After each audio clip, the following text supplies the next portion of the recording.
Shabbat Shalom, everyone. It is story time. Rabbi Glickman's excited. Nobody else? Okay. Friends, this is a classic Jewish folktale, but I realized I'm not so sure that all of our kids have heard it. You probably have. And if you have, don't give away the ending. This is the story of Joseph. Not exactly the Joseph from the book of Bereshit, from Genesis, which is ending this week. You know, the guy who Pharaoh didn't know starting next week.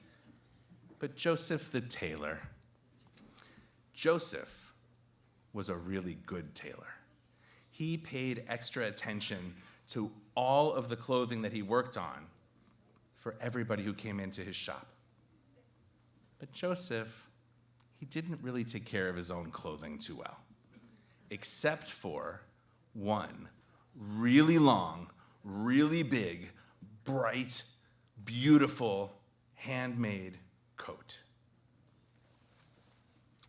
One day, he was wearing his coat on the way to work, running a little bit late. He started moving quickly. He stopped paying attention. He fell. The coat ripped. Half of the inseam just popped out. He didn't know what to do. He looked down at his coat, his favorite coat, the one garment that he took care of, ruined. He went home to his wife and he said, "Look, my beautiful coat that I love so much, the entire hem is just, it's gone." Here's a secret. Joseph loved that coat.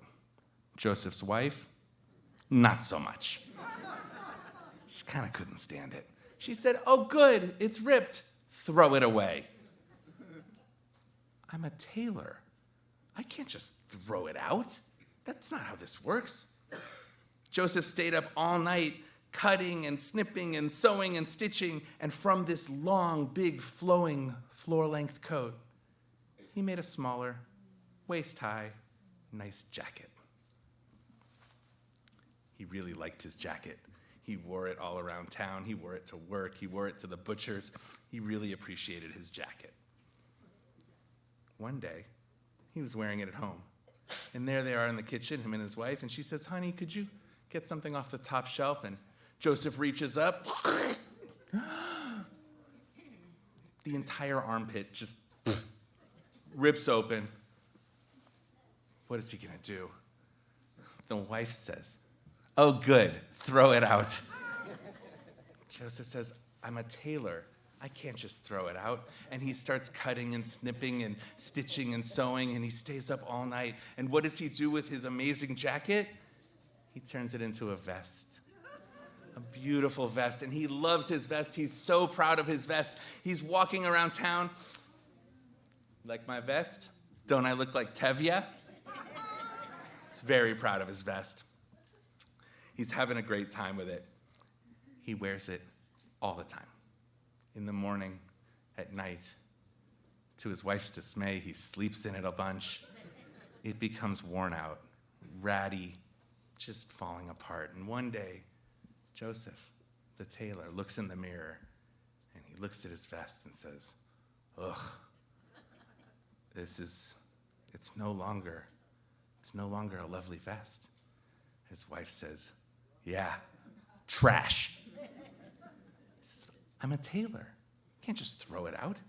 He stays up that night, snipping and cutting and sewing and stitching. And he knows that winter's coming, so he decides to make a nice shawl, a nice scarf. Makes himself a nice scarf. I could actually have a talit. I can just do it.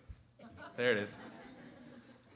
He's walking around in the winter, nice and warm and toasty, very proud of his new scarf that he's made. He likes the scarf so much, and he gets so many compliments on it, that he wears it all through winter, all through spring, all through summer. It's getting a little hot. It's getting a little, what's the word for this? It's gross. It starts to smell. Ugh. His wife looks at him and says, "This scarf, it smells. You look ridiculous, and it smells. Like, get rid of it. Throw it away." He says, "I can't throw it away. I'm a tailor."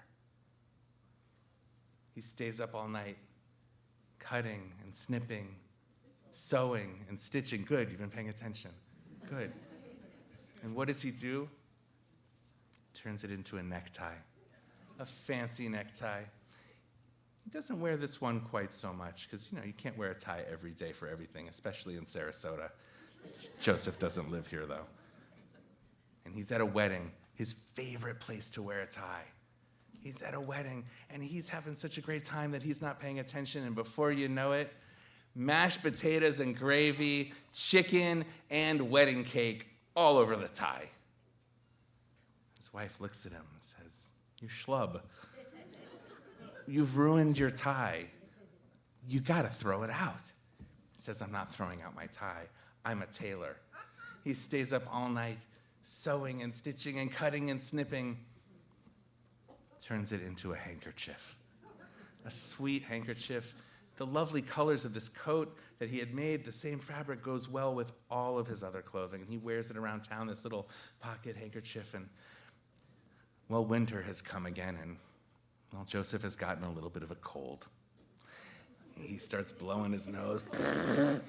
Every time he coughs or has to clear the handkerchief is getting used and used and used all winter long. Now he looks up. He says, "Kind of like that scarf. This is gross." He looks at his wife and says, "I don't know what to do." She says, "You're a tailor. You're going to figure it out." She's given up at this point. So he stays up all night, sewing and stitching and cutting and snipping, and he takes it and he makes a beautiful, perfectly round, gorgeous button. And he takes that button and he sews it onto a pair of pants. And it holds up his pants, and he is so proud of his button and this beautiful, beautiful button holding up his pants, until he was late to work again one day, and he fell and tripped and on the ground, and the button came off, rolled down the street, and fell into a gutter. Joseph was brokenhearted. My button. I loved it so much. His wife says, "Joseph, you've been amazing. You constantly took something and made something out of it. But now, you've got nothing, and you can't make something out of nothing." And Joseph is really sad. He thinks about the coat and the jacket and the vest and the scarf and the tie and the handkerchief and his button. And he says, "You know what, dear? You're right. As a tailor, I can't make something out of nothing. But I also love to tell stories. And I'm going to tell this story to everyone I meet, because I want them to know that they can always make something out of nothing." Shabbat Shalom. Speaking of making something